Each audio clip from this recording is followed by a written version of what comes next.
वो नहीं किया हुआ जो बाबा के भक्त लोग के आवेला।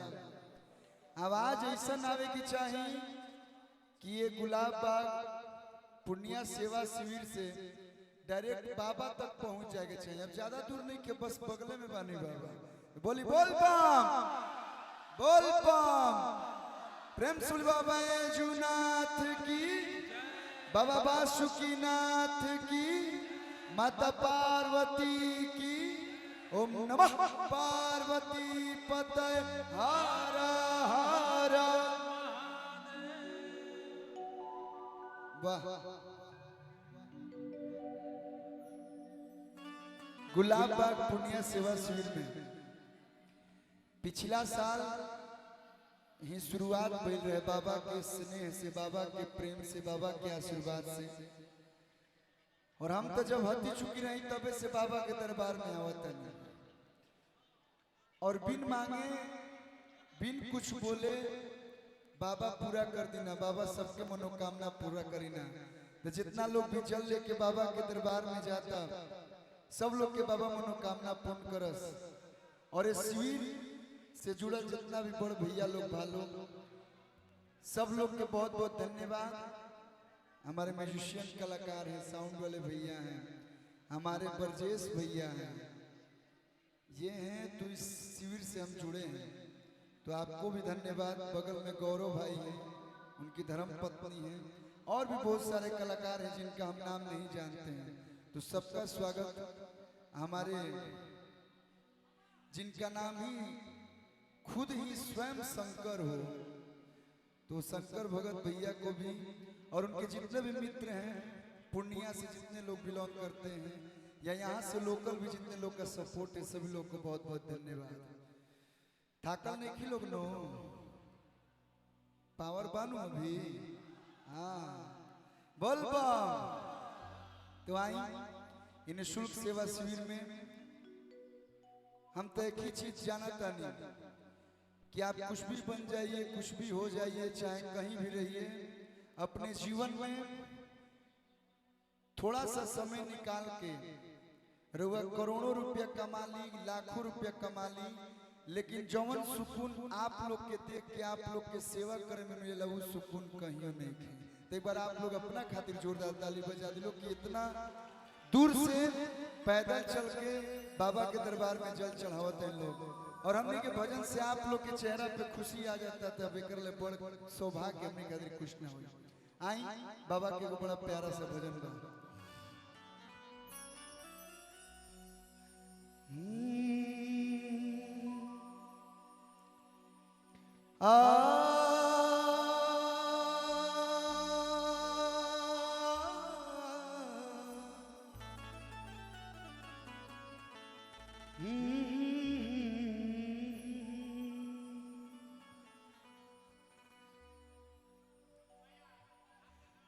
कि हमके अपन दास बनाला,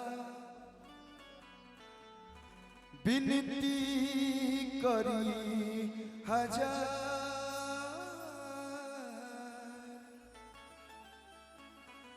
तोहरे चरण के धूल से बाबा बन तकदीर हमार।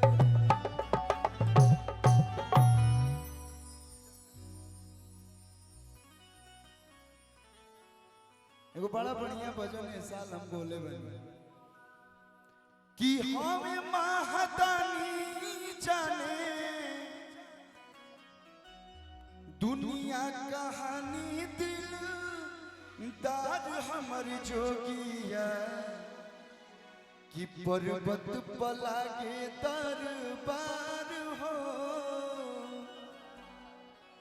पर्वत पलागे दरबार हो, चलावस सरकार हमर जोगिया, पर्वत पलागे दरबार हो, चलावस सरकार हमर जोगिया। हम महादानी जाने दुनिया कहानी, दिल दार हमर जोगिया। हमें महादानी जाने दुनिया कहानी, दिल पर्वत पला के दरबार हो। बाबा के दरबार में जब भी भजन होके तो मोबाइल तनी साइड करके मीठा मीठा ताली बजा के साथ देवे के बाद पर्वत पला के दरबार हो चलाओ सरकार हमर जोगिया। पर्वत पला के दरबार हो चलाओ सरकार हमर जोगिया।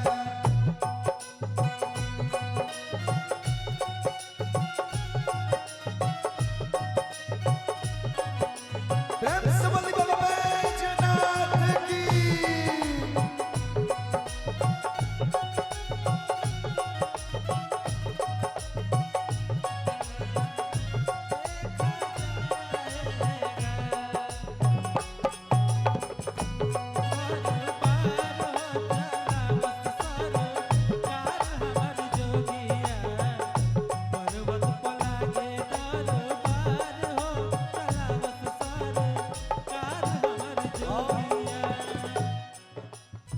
तीनों लोक के मालिक हमें बाबा डमरू वाला।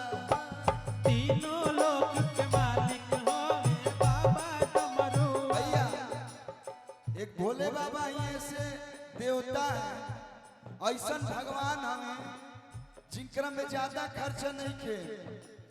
आप जल ले जाके चढ़ा दी बाबा खुश हो जाए। सत्य बात माना तनी मनी और श्रद्धा बा तो बेलपत्ता चढ़ा दी और खुश हो जाइए।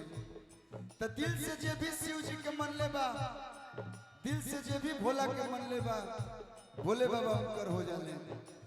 दिल से जे भी शिव के माने उस शिव के हो जाला। दिल से जे भी शिव के माने उस शिव के हो जाला। हमें दुख हरता हमें सुख करता पालन हरता पालन हार हमर जोगिया। थैंक यू, आशीर्वाद दीजिए वहीं का पिया।